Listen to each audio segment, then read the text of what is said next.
এবার সমন্বয়কদের নিষিদ্ধ করার ঘোষণা দিলেন বিএনপি নেতা রুহুল কবির রিজভী। বাংলাদেশ জাতীয়তাবাদী দলের বিএনপির সিনিয়র যুগ্ম মহাসচিব অ্যাডভোকেট রুহুল কবির রিজভী আজ একটি সরাসরি ঐতিহাসিক ঘোষণা দিয়ে রাজনৈতিক অঙ্গনে ব্যাপক আলোড়ন সৃষ্টি করেছেন।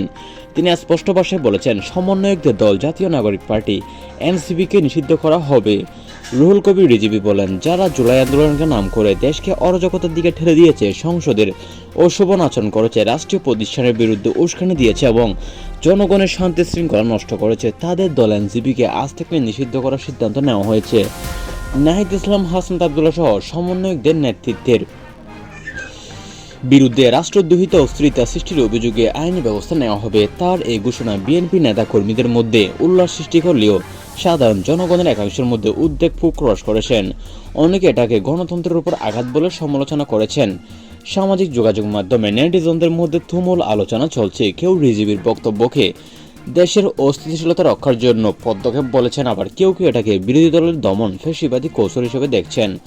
এনসিপি নেতৃত্বের পক্ষ থেকে এখনও কোনো আনুষ্ঠানিক প্রতিক্রিয়া আসেনি।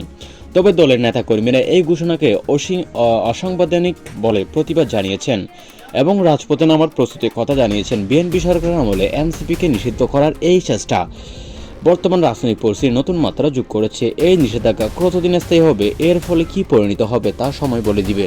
এবং আমাদের চ্যানেলটি সাবস্ক্রাইব করে দিবেন।